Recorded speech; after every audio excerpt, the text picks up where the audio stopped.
Baiklah semuanya, banyak orang kesulitan memahami siapa Piers Morgan itu. Mereka mencoba menganalisis kepribadiannya, tapi mereka tidak bisa memahaminya.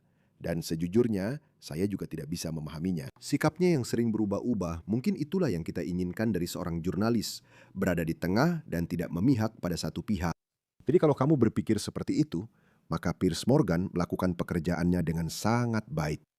Namun saya merasa bahwa dia tidak hanya bertanya untuk memperjelas. Dia mengajukan pertanyaan untuk mendukung narasi pihak manapun yang menurutnya sedang ia bela saat itu. Jadi akhir-akhir ini dia tidak terlalu pro-Israel. Itu wajar saja, tidak masalah bagi seorang jurnalis. Tapi dia juga seharusnya tidak anti-Israel. Jadi itulah kenapa kadang-kadang saya berpikir mungkin dia berpindah dari pro-Israel menjadi anti-Israel. Saya melihat klip ini dan saya benar-benar menyukainya karena inilah cara yang tepat untuk membantah argumen-argumen seperti ini. Oke, kita tidak perlu mencari-cari alasan. Kita tidak perlu membandingkan Amerika dengan Iran atau Amerika dengan Korea Utara. Oke, ada pihak yang jelas baik dan pihak yang jahat. Itulah cara kita harus melihat setiap argumen.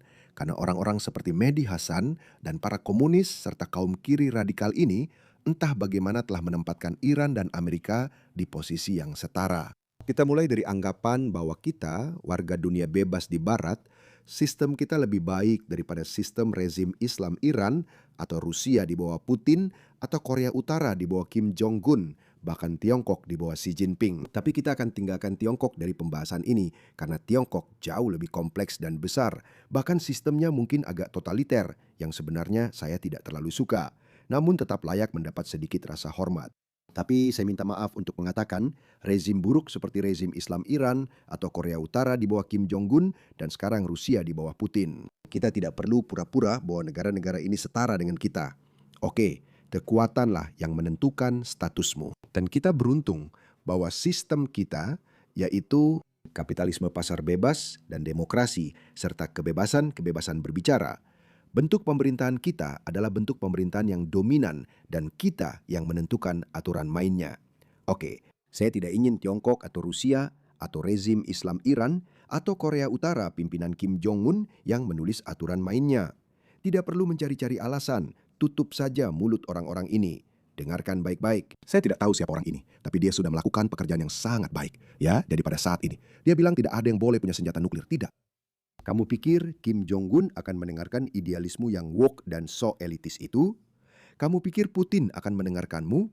Kamu pikir para fanatik rezim Islam Iran akan mendengarkanmu?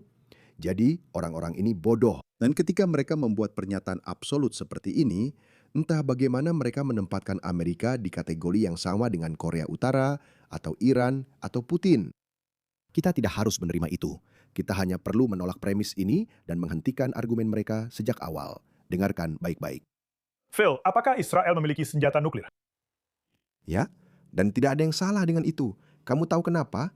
Karena Israel tidak pernah mengancam akan menggunakan senjata nuklir itu pada negara manapun di dunia. Rezim Islam Iran tidak boleh dibiarkan memiliki senjata nuklir karena mereka telah berulang kali berjanji akan menghapus Israel dari peta dan siapapun yang mencoba membela mereka akan dihabisi juga. Dan ya, mungkin mereka tidak bisa menghancurkan Amerika Serikat, tapi Amerika Serikat punya banyak kepentingan di kawasan itu.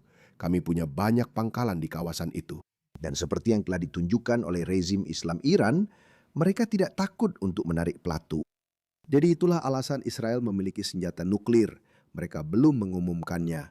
Saya berharap mereka akan mengumumkannya. Tapi bahkan jika mereka tidak mengumumkannya, itu tidak mengubah apapun di lapangan.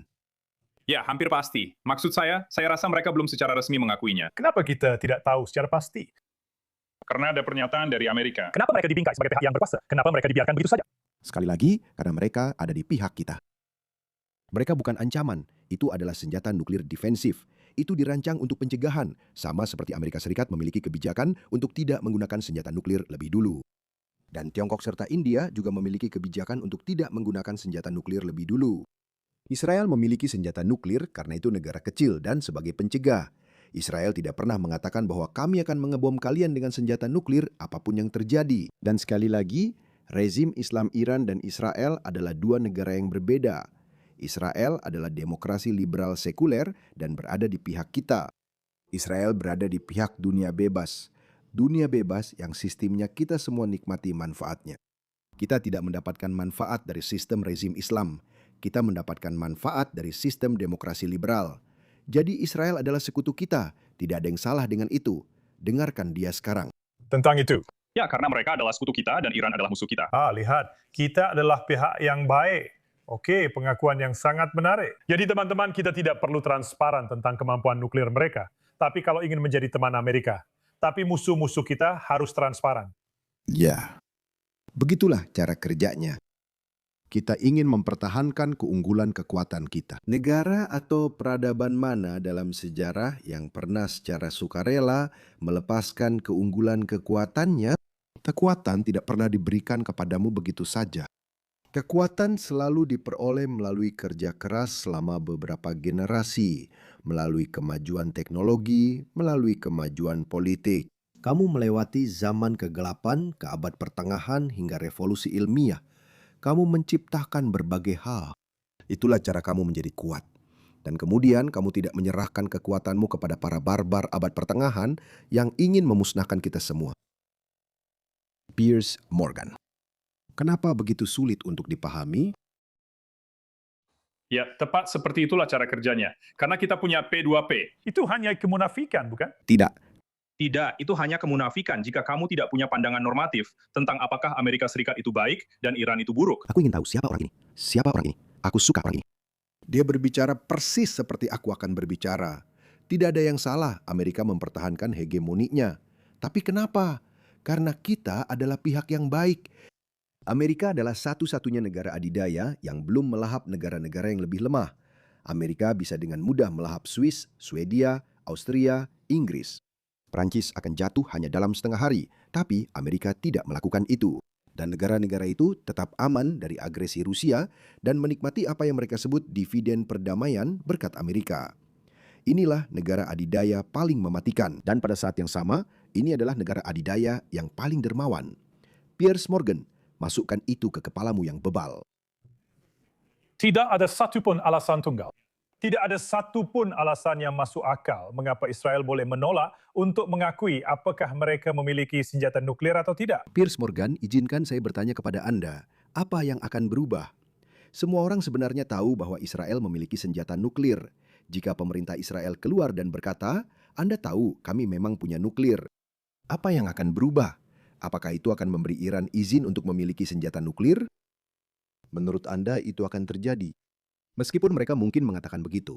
Oke, Israel secara resmi telah menyatakan bahwa mereka memiliki senjata nuklir, jadi kami juga harus punya senjata nuklir. Menurut Anda, Amerika masih akan mengizinkannya? Menurut Anda, bahkan Eropa akan mengizinkannya? Sebenarnya Eropa bersikap setengah-setengah. Mereka tidak ingin Iran memiliki senjata nuklir, tapi mereka terlalu takut untuk mengakuinya.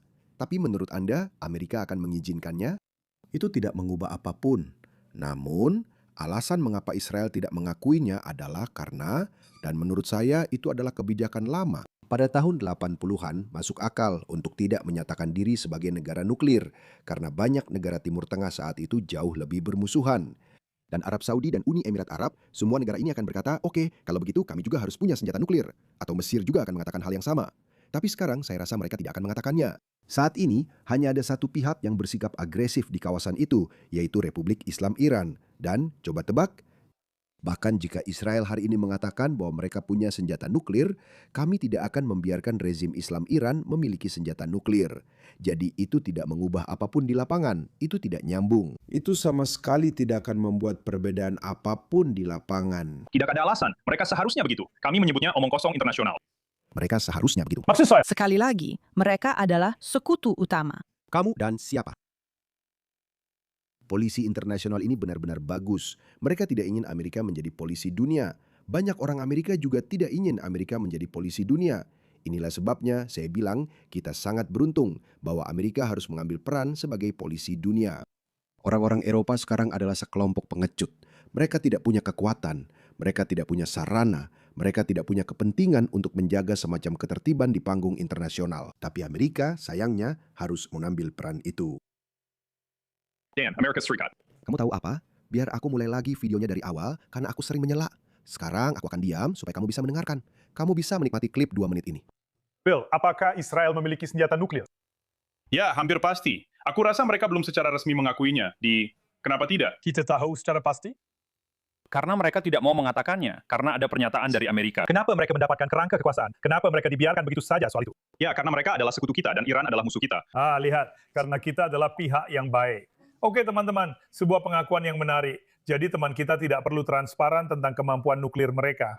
Itu akan menjadi teman Amerika. Tapi musuh kita harus melakukannya. Ya, tepat seperti itulah cara kerjanya. Karena kita yang punya kuasa. Ini sebuah kemunafikan, bukan?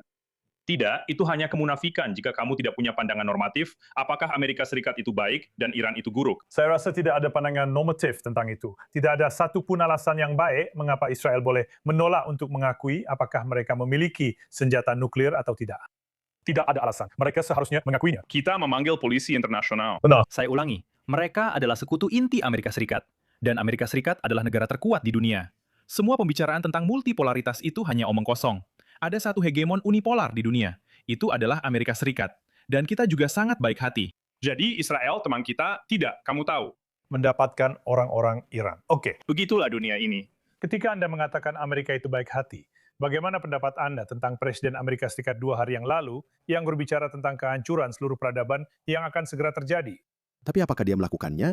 Lihat itu, saya katakan itu berulang kali. Dan saya akan terus mengatakan bahwa Amerika Serikat adalah negara adidaya yang paling baik hati dalam sejarah umat manusia. Tidak ada negara lain yang memiliki kekuatan seperti yang dimiliki Amerika Serikat. Namun Amerika Serikat tidak menggunakannya. Trump dengan kata-katanya yang bombastis dan hiperbolik berkata, "Saya akan mengakhiri peradaban." Datanglah ke meja perundingan. Mereka datang ke meja perundingan. Mereka tidak mencapai kesimpulan. Trump seharusnya kembali mengatakan, "Baiklah, saya akan mengakhiri peradaban." Tapi dia tidak melakukannya. Dia berkata, "Baiklah, kamu tahu apa? Saya akan melakukan blokade." Trump memainkan teori orang gila ini, karakter orang gila ini, dan dia bahkan tidak menindaklanjuti ancamannya. Dan omong-omong, teori orang gilanya sebenarnya sekarang gagal. Karena semakin banyak orang yang tahu bahwa Trump selalu mundur. Trump tidak akan mengakhiri peradaban. Trump tidak ingin membunuh orang. Mau menanggung itu di hati nuraninya? Dia benar-benar seorang pebisnis sejati. Dia suka menghasilkan uang. Dia ingin semua orang juga menghasilkan uang. Dia senang dengan Venezuela. Oke, mari semua menghasilkan uang. Venezuela telah menghasilkan lebih banyak uang sekarang dalam 2 bulan terakhir daripada yang mereka hasilkan dalam 2 tahun terakhir atau semacamnya. Bukankah itu luar biasa? Oh, maksudmu seperti matilah Amerika, matilah Israel? Iya. Benar kan? Seperti Tidak.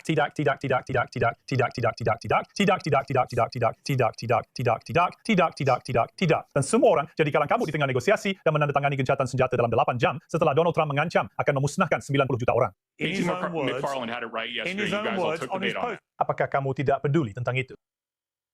Saya hanya melihatnya sebagai gertakan dalam negosiasi. Trump sudah melakukan hal seperti ini selama 40 tahun. Genocide?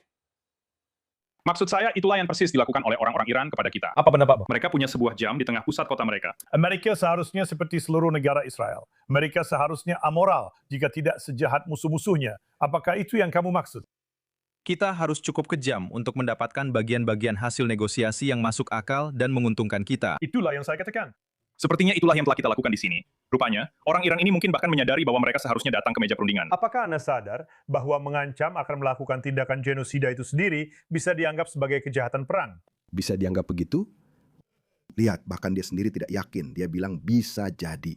Tidak, itu bukan kejahatan perang jika Anda belum melakukan kejahatan apapun. Kalau kamu hanya mengancam seseorang dan membuat pernyataan politik, itu bukan kejahatan perang. Tapi bahkan jika itu memang kejahatan perang, siapa yang peduli? Kita. Siapa yang kamu maksud dengan kita? Saya di pihak Amerika Serikat, saya adalah warga negara kehormatan Amerika. Kita yang menentukan aturan permainannya. Oke, ketika orang Pakistan memberikan teknologi nuklir ke Iran, tidak ada yang melakukan apa-apa. Ketika orang Pakistan memberikan teknologi nuklir ke Korea Utara, tidak ada yang melakukan apa-apa. Ketika Korea Utara memberikan teknologi rudal balistik kepada Republik Islam Iran yang bisa menyerang bukan hanya Israel tapi juga Eropa, tidak ada yang melakukan apa-apa. Jadi hukum internasional itu hanyalah ilusi yang diciptakan untuk menghindari Perang Dunia Ketiga.